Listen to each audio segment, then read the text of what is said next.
Sir बैठ गए आप, बैठ गए। Lots of things have been changing, but he's been used to this.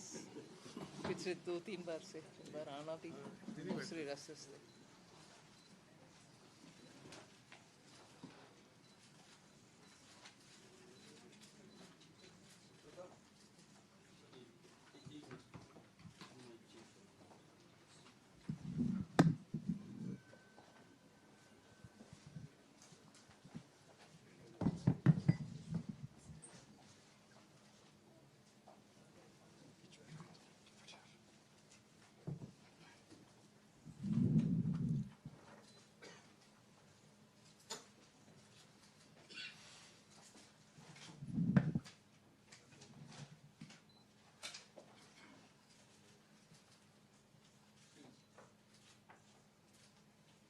Madam, with your permission, shall we start? Good afternoon, everyone. Welcome to this press meet post Central Board meeting. We have with us Honorable Finance Minister Srimati Nirmala Sitharaman, Honorable Minister of State for Finance Shri Pankaj Chaudhary, and Governor Reserve Bank of India Shri Sanjay Malhotra. We also have with us three top management, our Deputy Governors from Reserve Bank of India. Madam, there are 25 participants from the media, and with your permission, we can now take questions from the media. Thank you, madam. I'll request all media persons to ask only one question so that everyone gets a chance. I will request Ms. Deepshika Sikarwar from ET to ask the first question.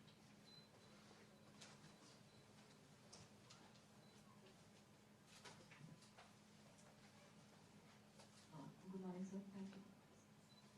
Sir, I wanted to ask about the, what's happened in the case of IBFC is from RBI end. Is there any kind of measure that is being undertaken?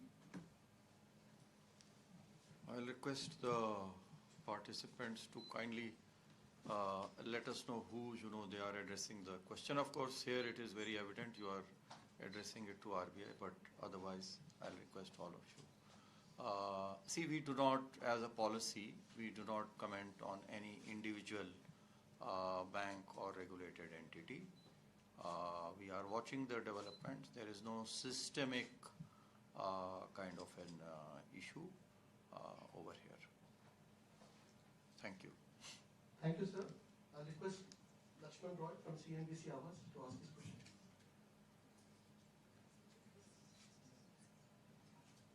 RBI governor से मैं Lakshman CNBC आवाज से मेरा सवाल यह है कि जो विकसित भारत का लक्ष्य रखा गया 2047 तक उसमें बैंक के कितने क्रेडिट ग्रोथ की आवश्यकता रहेगी, किस रेट से, और खासतौर से पब्लिक सेक्टर बैंक क्या इतने कैपिटल के लिए इक्विप्ड है या फिर उसमें कुछ स्पेशल स्टेप्स लेने की जरूरत है। स्पेसिफिक सवाल कि क्या FDI लिमिट बढ़ाने की जरूरत आपको महसूस हो रही है? नहीं, बैंक्स के पास में देखिए बहुत अधिक मात्रा में कैपिटल है, जो आज के दिन में हमारी कैपिटल एडुकेसी समस्त बैंकिंग क्षेत्र की है वो 17% से भी अधिक है, जबकि जो रिक्वायरमेंट है वो केवल 11.5% है। तो अगर और कैपिटल नहीं भी आता है तब भी हम लगभग 5 वर्ष और जो है क्रेडिट मुहैया करा सकते हैं। जिस प्रकार से जो ग्रोथ रेट आज के दिन में है 10-11% की एवरेज ग्रोथ रेट रही है कैपिटल की, अभी आज के दिन में 14.5% की ग्रोथ रेट है। तो इस ग्रोथ रेट को बरकरार करने के लिए हमारे पास में 4 से 5 वर्ष तक का कैपिटल मौजूद है।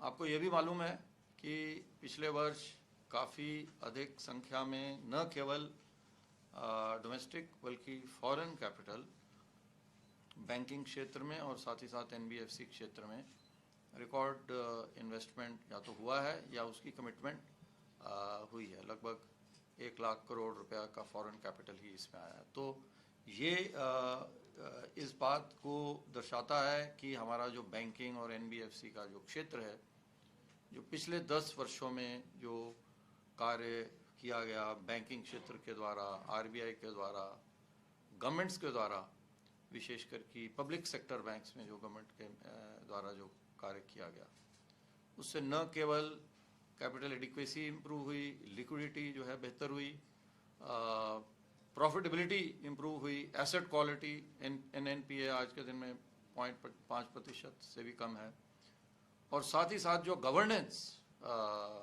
इम्प्रूव हुआ, जो पूरा सिस्टम जो इम्प्रूव हुआ है, जो उनके अप्रेजल की कैपेसिटी है, कंप्लायंस की जो कल्चर है, जो कि ये कुछ एक सॉफ्ट चीज़ें हैं, उनमें भी जो पिछले 10 वर्षों में बेहतरी हुई है। तो हम बिल्कुल निश्चित हैं कि आगे आने वाले वर्षों में जो भी भारतीय अर्थव्यवस्था की ज़रूरतें हैं उनको हम पूर्ण कर सकेंगे। धन्यवाद sir. Next question from miss Shrini Chaudhary from NDTV Profit.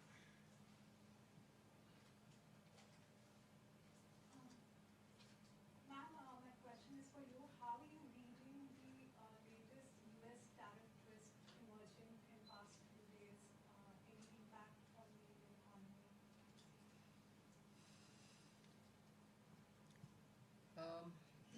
On the Indian economy, I think it's a bit too soon for me to comment. But on the trade, particularly, aside from the Indian economy in general, the Commerce Ministry is reviewing the situation. The delegation will have to take a call on when they're going to go for further negotiations. So it's a bit too early for me to comment. Thank you, madam. Next question from Deepankar Kumar from PTI. Good afternoon, ma'am. Good afternoon, sir. This is with regard to one of the announcement made in budget in 22-23 with regard to CBDC. After that, pilot phase was launched and it's almost 3.5 years. Full-scale launch is still awaited. What are the challenges that RBI is facing, or if you could share the update on nationwide launch of CBDCs? See, first of all, let me clarify that the CBDC is not for the moment. It's not a kind of a substitute for cash. Neither is it, a substitute for the other payments, fast payment systems or other payment systems. It is there, to augment these payment systems that we have in our, and currency systems that we have in our country. We have done a number of technical improvements in this regard. Right now, the effort is basically to get the technical and the operational details to be done, to perfect them. And in this regard, a number of further innovations and improvements are being done. For example, we are working on making this available even in offline mode. So unless and until we have the whole bouquet of features which are available on this CBDC, it would be premature to implement this on a large scale. However, at the same time, it has, you are aware, a number of additional advanced features which other forms of payments and currency do not have. For example, programmability.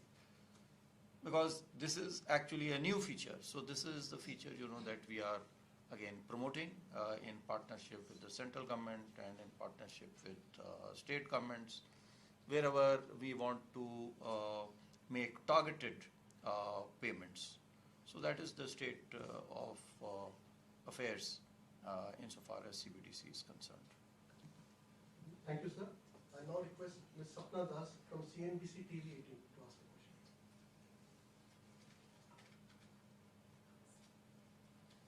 Good afternoon, ma'am. Sapna, good afternoon.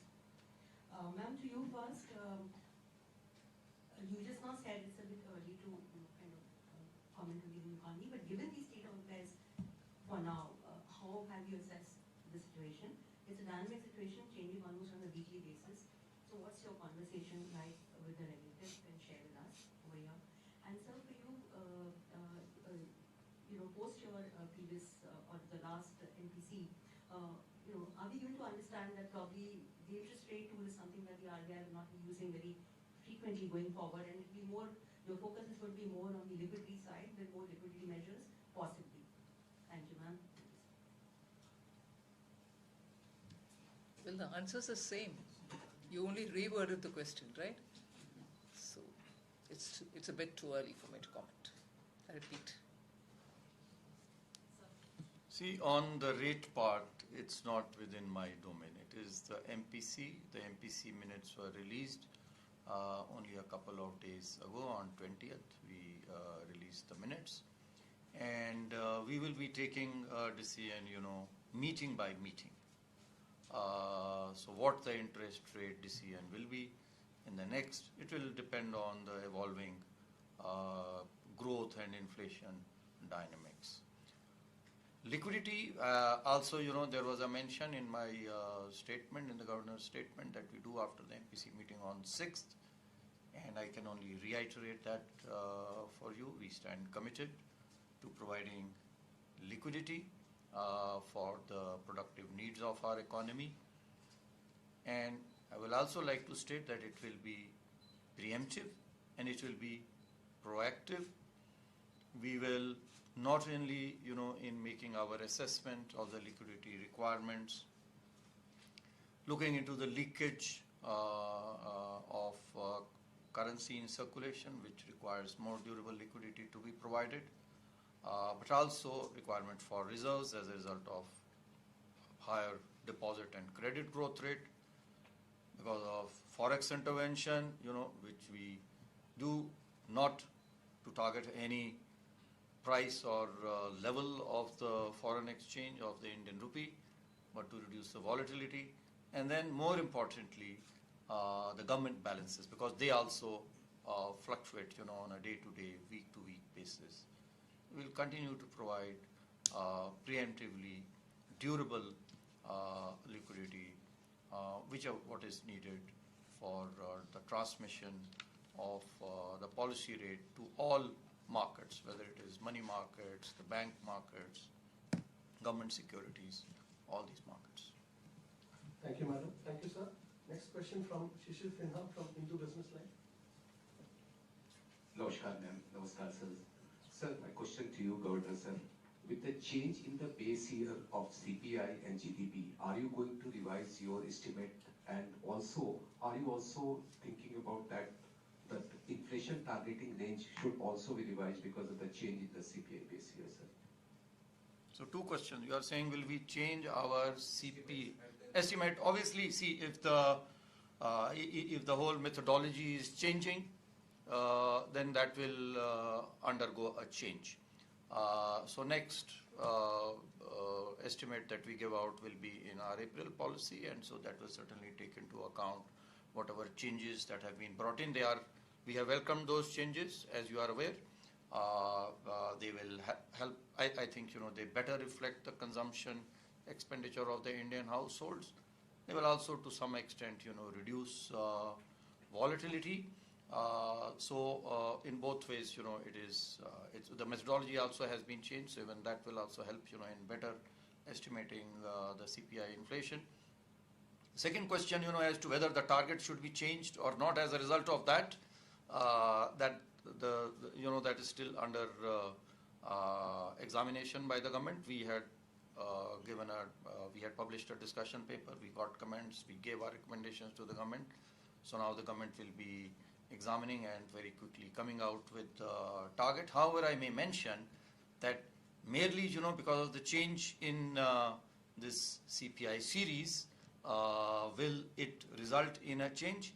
I don't think so, because even though those changes in terms of direction are very material in terms of methodology, coverage, representativeness, volatility, etc., but they are not high enough. They are not, because the changes are there, but they are not substantial.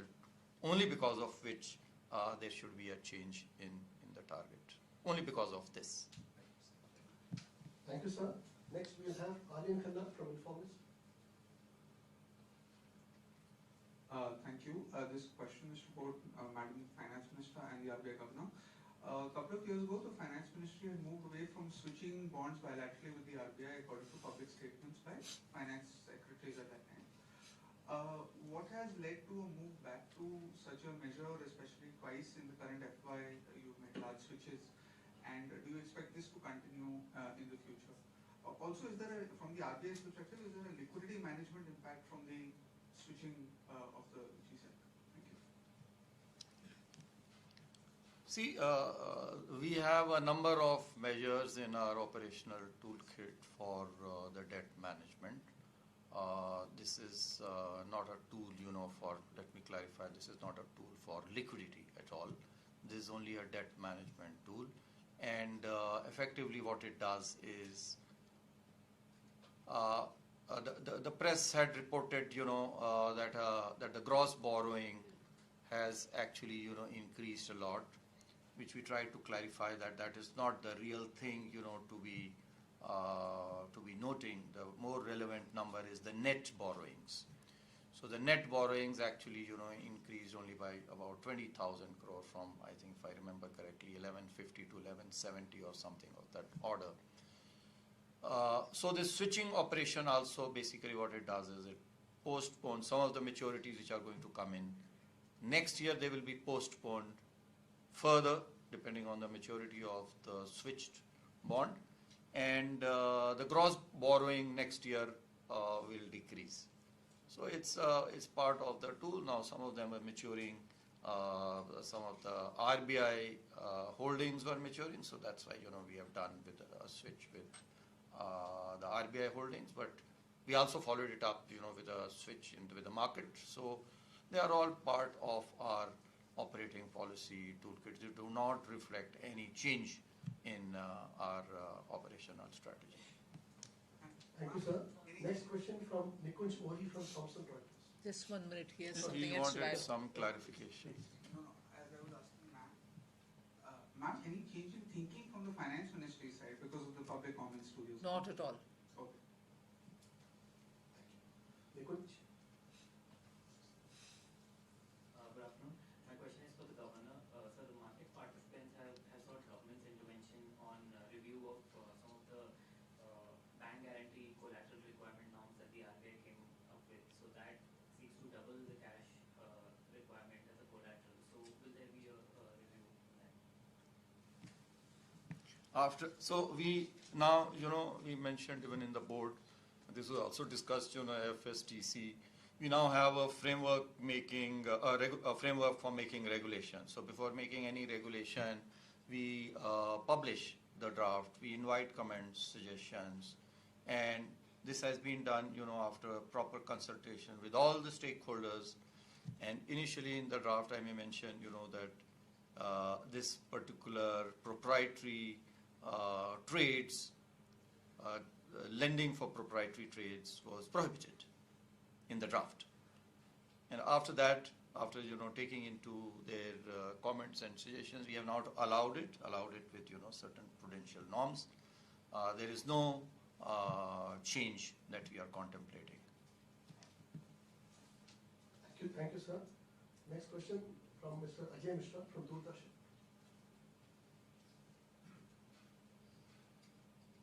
Sir धन्यवाद sir पूरी अर्थव्यवस्था में महंगाई लगातार काबू में है आगे जाते हुए खासतौर पर जो ग्रामीण क्षेत्र हैं और एमएसएमई सेक्टर है उसमें जो हम लोग लोन देने जा रहे हैं उसको लेकर क्या आपने रिव्यू किया है क्या वो सफिशिएंट है या उसमें और भी थोड़ा सा बेहतर करने की उम्मीद है क्योंकि आज ही प्रधानमंत्री ने पत्र लिखा है बैंकिंग सेक्टर में बंगाल के लिए खासतौर पर लेकिन उसमें और भी इम्प्रूवमेंट का उन्होंने संकेत दिया है ग्रामीण क्षेत्र और लघु और मध्यम उद्योग क्षेत्र हमारे लिए बहुत महत्वपूर्ण है। आज भी बोर्ड में इसके ऊपर में चर्चा हुई। माननीय वित्त मंत्री महोदया ने भी उसके ऊपर में हमारा ध्यान आकर्षित किया और ये हमारे लिए लगातार हमारा एक प्रायोरिटी एरिया रहता है।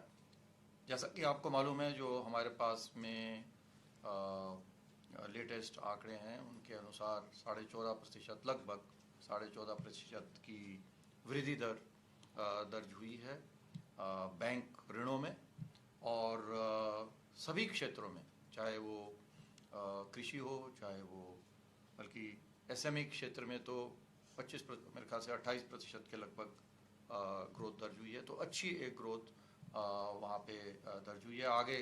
और हमने इसके लिए कई सारे कदम उठाए हैं। बजट में भी आपको मालूम है माननीय वित्त मंत्री ने इसके लिए काफ़ी सारे कई कदम इसमें उठाए हैं और हम भी आगे यूनिफाइड लैंडिंग इंटरफेस की चाहे बात करें, चाहे जो कोलेट्रल फ्री लोन्स की लिमिट है 10 लाख से बढ़ा करके 20 लाख रुपए का हमारा प्रस्ताव है, वो अभी पब्लिक कंसल्टेशन में है। तो हमारा आगे भी दोनों क्षेत्रों को, सभी क्षेत्रों को और विशेष कर इन दोनों क्षेत्रों को, ये प्रायोरिटी क्षेत्र में भी आते हैं हमारे, अगर इनमें ऋण बैंक्स देते हैं तो जो प्रायोरिटी क्षेत्र की जो उनके लिए जो रेगुलेशंस हैं, जो रिक्वायरमेंट्स हैं, उनको भी ये मीट करते हैं। धन्यवाद। धन्यवाद sir. Next question from Surabhi Prasad from Business Today. Good morning, ma'am. Good morning, sir. My question is to both of you. It's regarding the prices of gold and silver that have been shooting up, and imports of silver has also increased, and the prices have also had an impact on the trade deficit and the new series inflation also. So just wanted your thoughts. Is it a cause of concern as of now, and just your thoughts. Thank you. See, all gold which comes to the market is imported. In this country, the dependence on precious metals is very much from outside only. In the sense, we get every ounce of gold which comes into the country is an imported gold. And we don't have our own source of exploring and extracting gold. There are steps being taken, but yet not sufficient to meet our demand. Gold has always been favored investment for households, whether as an asset class or for jewelry. So a high-pitched demand from, let us say, the domestic consumption also sees a seasonal spike during festival season, during Akshaya Tritiya and so on. We are watching it, but I'm not sure it has reached such alarming proportions given the tendency or natural things as it is in India for investing in gold, buying gold, and therefore I think it has not gone in that sense beyond a certain limit. But of course RBI will also be monitoring it. Other than that, other than typically what's happening in the Indian market, it's also important, and I'm sure you from the media would have noticed, that most countries today, particularly their central banks, are buying gold and silver and storing them. It's a tendency when you talk of Indian consumer market, Indian households. Every central bank did have some, but of late you notice that many of the central banks outside are also buying gold. So international price of gold or silver, which used to be because of China and India being large consumers of gold, largely due to domestic purchase of gold, spiking up and down. Now the spike is largely due to central banks also buying and storing. And we as importers, therefore, for our domestic consumption, which is a usual thing which happens every season, every festival, every household purchase, is affected because of the global increase in gold and silver prices, which are much beyond the usual increases and fluctuations which happen in the gold and silver market. So I'm purposely bringing the element of the central banks outside, domestic consumption within the country, the pattern within the country of gold purchases, and the cause for that unbelievable spike in gold and silver prices, which are largely because of the investments in big numbers by central banks outside the country to store. So my observation is to bring in the central bank is for saying as to why globally it is shooting up. If I may add that if you look at numbers from April to December, the quantity of gold, I mean, In value terms, there was hardly any increase. I think about $1 billion or so against 40, 50 billion, $50 billion. It increased from 49 to $50 billion. So till December, value terms didn't increase despite increase in prices, because whatever was the increase in prices was offset more or less by the decrease in the volumes of imported gold. It's only in January, we are still analyzing those numbers, that there has been a sudden spurt in value as well as in volume. As the finance minister also mentioned, there is a lot of fluctuation, seasonality in that particular demand. So we are not unduly concerned about that, especially because our external sector continues to be very robust and strong. The current account deficit is still very, very manageable as per our projections. It's within or about the 1% of GDP range. The government has now a number of agreements for trade, international trade, that it has signed, so that will help our current account even further going forward. Even on the capital side, it will help, because trade and investments generally go together. Over and above that, number of policies that government has come out on the FDI side, latest being liberalization, opening up 100%, insurance sector, and then the AI summit, recently that we had. So many, I'm forgetting the numbers, some hundreds of billions of dollars being committed towards data centers. Earlier we saw, the tech giants, Amazon, Google, Amazon. I think the numbers that we had, they together, they had committed was $62 billion. So so now it's 250. Earlier they had done $62.5 billion. So even if part of it comes, and gross FDI has been very robust, even this year, good growth rate last year also, this year also. So we have sufficient reserves. So external side, is very strong, and including, the domestic macro, even the external sector is very strong. Thank you, madam. Thank you, sir. Next question from Tarun Sharma from Z Business.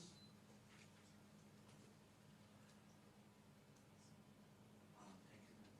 My question on the budget announcement on high-level committees. So, sir, what should be the terms of references? Will it be included the restructuring of banks, FDI limit, and corporate governance?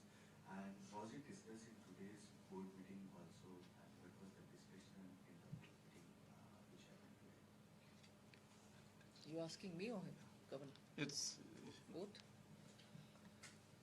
It wasn't discussed in the board meeting, but I mentioned it. Governor mentioned it from his side. The mention also did not have anything to do with the terms of reference that will have to be framed. It was a mention that it's a good step, we need to do it, and only to that extent the mentions happened. There were no discussion, and particularly not on the terms of reference. I don't have anything to add, but we welcome it, we support it, from the RBI, and we'll work with the government in whatever ways the government would like us to work, so that the banking system is strong, but continues to be strong and becomes even stronger, so as to be able to meet the needs of the Indian economy. Thank you, madam. Thank you, sir. Next question from Sailesh Yadav from ANI. Sir, आज की बैठक में और क्या क्या बातें हुई जो आप हम लोगों को बता सकते हैं? और दूसरा सर, जो रुपी का लेवल है, उसको लेकर कोई बात हुई आपकी बैठक में, और किसी तरह कोई कंसर्न है रुपी के लेवल को लेकर? आज जो बैठक में जो भी बात हुई, उसका हम प्रेस रिलीज सबके लिए जारी करेंगे, उसमें रहेगा। रुपए के लेवल के ऊपर में कोई बात आज नहीं हुई। Thank you, sir. Next question from Ms. Meghna Mittal from Money Control. Hi, Meghna Mittal from Money Control.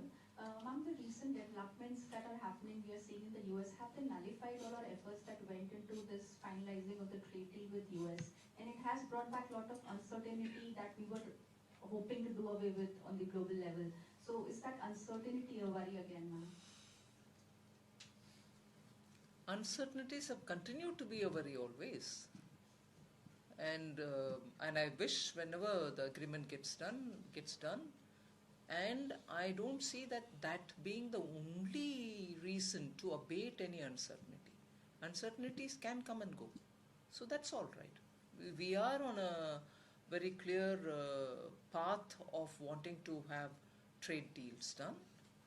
We've done it with the EFTA countries, we've done it with Australia, we've done it with New Zealand, with UAE, with Qatar, with Oman, and also with the United Kingdom, now with the EU.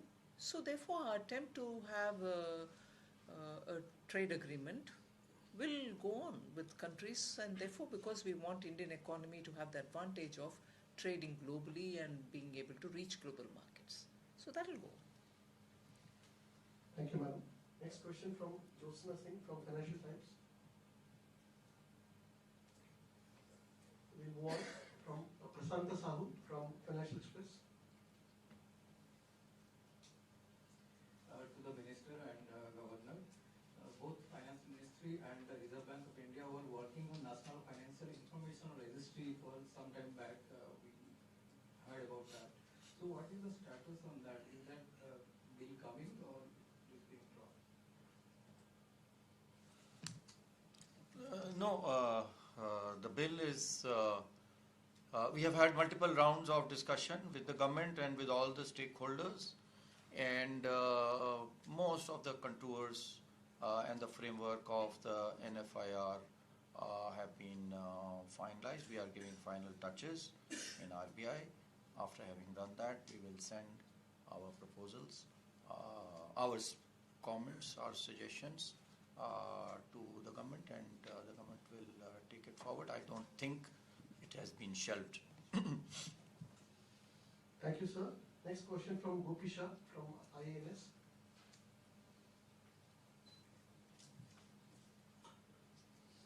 This question is for ma'am.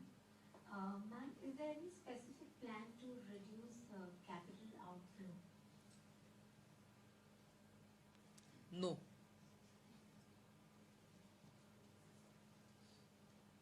Thank you, ma'am. Next question from Anchal Magazine from Indian Express. My question is for sir. India has reduced investment in US securities by over 18% in 2025. So is this calibrated reduction and an increase in gold holdings a conscious strategic buffer against the uncertainty in the US? There is no conscious call to reduce our holdings in the US securities. I think what you are referring to is the increase in gold holdings because of changes in valuations. So most of these changes that you are saying is because the valuations of gold have changed, or that of even other countries have changed as a result of the change in the exchange rate between US dollar. US dollar has, as you are aware, it's weakened. So most of the changes that you have seen are because of changes in valuation. Thank you, sir. Next question from Vikas Dhoot from Business Standard. Hi, ma'am. Hi, sir. Quick thing on this. We're seeing an improvement in credit growth from banks across sectors in recent months. But there is a challenge banks are facing on, keeping up on the deposit side. CD ratios are at almost record highs for several lenders. So do you see whether any discussions on this, especially ma'am had earlier said that banks must focus on their core banking operations, and RBI has sort of announced proposed curbs on third-party product selling by banks, so that the focus of core banking remains. So were there any measures discussed on how do we help banks mobilize more deposits, including maybe rationalization of the small savings rates? Deposit growth as credit has, both of them go together. Mostly credit growth rates and deposit growth rates, they go together. They are very highly correlated. Every credit rupee of credit creates, a rupee of deposit. But there are business cycles, right? There are leakages, as a result of which the growth rates for short periods of time of the two, deposits and credit, can change and can be dissimilar. So it's a natural thing. Deposit rates have gone up now because credit rates had gone up, credit growth rates had gone up. Deposit rates have also now, gone up. They are about 12.5%. They had gone down to single digits. Moreover, other than deposits, there are other means of borrowings that the banks rely on. The banks will be in full position to meet whatever are the credit needs. There was a question on capital adequacy, so they have sufficient capital to raise more funds, and so they are very well positioned to be able to meet the needs, credit needs of our economy. Thank you, sir. Next question from Siddhartha from Times of India. My question is to both the Finance Minister and the RBI Governor. RBI has come out with regulations on new norms on mis-selling. Would the RBI also want the systemic issue of higher commission in certain products to be addressed? And ma'am, has there been some discussion around the incentive structure for certain financial products so that the instances of mis-selling come down? See, on the mis-selling, I've been speaking consistently. Banks should concentrate on their core business. I'm repeating this, and I've also said this several times to the banks themselves. From the customer side, I'm giving you a long wound answer, purposely because you have to contextualize this. From the consumer's point of view, the customer point of view, the bank deposit holder point of view, the money lending which happens with a customer, the borrower's point of view, you need banks to focus on understanding their customer, their strengths, their weakness, the business cycle, if they are personal account holders, their needs, their requirements, and so on.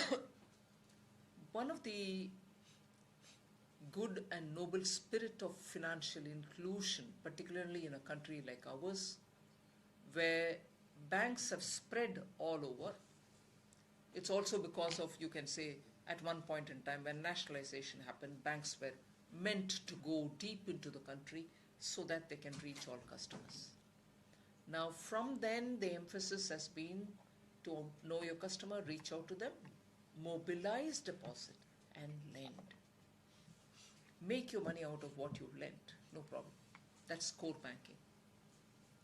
Gradually, with the economy and the types of businesses growing, banks have spread themselves to do many other things, which is all right. I'm not against that. But they have reached a point, not now, a couple of years ago, they had reached a point where they did not have that comfort of the CASA money. And as a result, with the government also tightening on professional handling of the banks, performance, also making sure that the banks understand what the credit requirements are and so on, they had to keep lending, and inclusive of the aberrations which happened without checking on the security, you lent and whatever, they went on the other side far too soon. You didn't mobilize CASA as much as you needed, or as much as there is availability. But you also went on lending, of course lending on phone calls, lending without asset backing and so on, that you reached a stage where you had no longer the comfort of the CASA, the cheap money which you have in your account to lend. And at a time when the government was also trying to restore banks to do their jobs professionally. So banks said, government said, I clearly remember telling every one of the banks which came to me, I'm not saying all banks came to me, but every one of the banks which came to me, that I shall not give the money for their requirements. Please reinfuse or put more money into the banks. I said, I will not do that. you become a better bank that you can go to the market and raise that money. And all this simultaneously happening resulted in a situation where banks had to tie up their lace and start running the race, but kept the CASA as not top priority. So in the last few years, I've been saying banks should go out there, collect deposits, meet with people, not just for improving your CASA accounts, but that is where the customer side or the deposit holder side grievance that, one, their credit rating is not being understood by the banks. They need an outside agency to come and assess them. And when an outside agency comes, they really don't know who's who in that village. They would say, what's a banking footprint? Take that. What is his business? Take that. Look at the economy in general. Is this business doing well? Give them a credit rating on that basis, which the individual customer felt that he's being treated very, very indifferently and not truly to his credit requirement or credit worthiness. As a result, total impersonal approach to banking set in. Today what is happening is the banks have understood that government is not giving capital, but then they have improved their systems, they are coming and doing well. Equally, you had the story of mis-selling happening. My pet peeve has always been that you do your core banking business, you're spending more time on selling insurance, where it is not required perhaps. And conveniently it fell between two stools. The insurance regulator felt it's not his business because there are banks which are doing it. Banks are not under in. RBI, pardon me, sitting in RBI, I'm saying this, RBI probably felt it's insurance business they are doing, so I will not come into this picture. And they were right probably. RBI was right probably. But in between was caught up our dear customer, the individual deposit holder, the citizen of this country, who kept saying, why am I being asked to take an insurance when I'm giving my property, my piece of land, and taking a home loan? He wants a loan for which the property is already there. So what is he being asked to de-risk? Why should he cover with him another insurance there? He already has a life insurance. He has a health insurance. He has something else, fire insurance. So as an individual customer, you had this person worrying about one more insurance that he has to take, despite having given his piece of land for building a house, for which he's taking a loan, EMI and all that. His salary is being given for that. So I've narrated the entire background only to underline the point that I'm glad that the RBI is coming up with guidance on why mis-selling is not going to be, entertained. And I think the message should go to the banks that you cannot afford to mis-sell. And this word mis-sell, instead of offending anybody, seems to be one more word in the lexicon. Mis-sell is an offense, if you ask me. Don't ask me under which section of Bharatiya Nyaya Sanhita. But it is mis-selling, right? Okay. Sorry?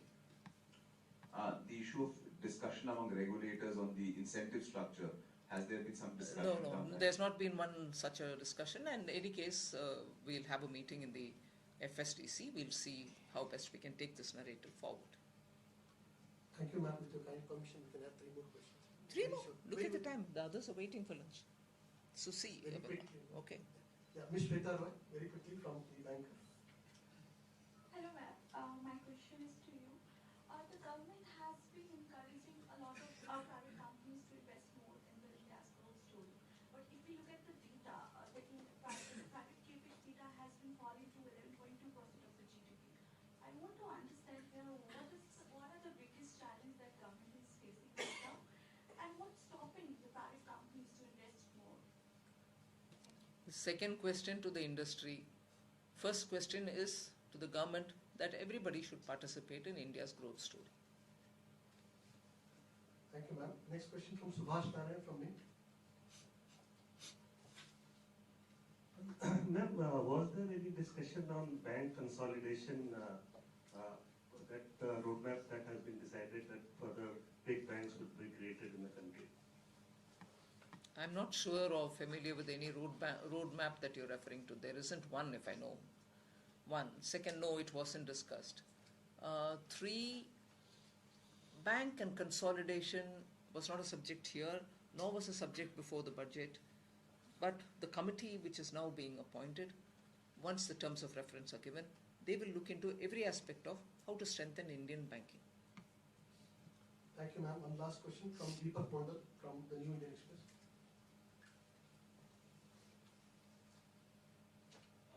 Ma'am, nowadays a number is highlighted by the media a lot, that is net FDI rate. Net FDI is continuously showing negative growth. So is it a concern for the government? More than a concern, I think I want to, and I've been saying this, not that I'm saying this now. You think global capital funds move based on your macroeconomic performance, on your government stability, policy stability, taxation stability, predictability for businesses, and a law-abiding economy. You then expect the flow of the funds to move towards such economies. Now, the economic survey has also very clearly pointed out and raised this very important question, which comes from a curious mind, as I would say. All the fundamentals are fine. The indicators are very clearly indicating that next couple of years we will be going at that kind of a level. Stable government, taxation policy, everyone says that there's been absolute certainty. So you would expect the funds to flow towards such economies like India, on the top to India. But it doesn't come. It doesn't flow in that sense. So, in fact, I did mention this even when I met with the US-India Strategic Policy Forum, USISPF. So if this is the common principle through which the fund flows should happen, and it doesn't happen to India, I wonder what are the other reasons which are holding them back. Certainly they are not economic or commercial reasons. They are not reasons based on the economy and its strength. They are something else. They're probably strategic. They're probably global politics. We don't know. So the theory, as per theory, if the funds have to flow to India, we have every reason for the fund to be attracted towards India. But if it doesn't flow, all of us will have to see what is holding it back. Thank you, ma'am. The important point, when you mentioned correctly that it is net FDI, gross FDI is increasing. Last year it increased by about 14-15%. Even this year gross FDI has increased, and the growth rate is also high. I do not have the numbers. It's because of repatriations of those people who had done earlier FDI that it's gone out, that the net has decreased, and similarly our people, because now they are feeling stronger, emboldened, the various measures taken domestically to strengthen our economy, they are going and investing more abroad. So because of that, the net FDI is not as high as we would like it to be. Thank you, ma'am. Thank you, sir. With this, we come to the close of this press meet. I'd like to sincerely thank Honorable Finance Minister, Honorable Minister of State for Finance, Governor Reserve Bank of India, Deputy Governors of RBI, RD, New Delhi, officials from TIB, and members of the media for their participation. I wish you all a good day. Thank you very much. Thank you. Thank you.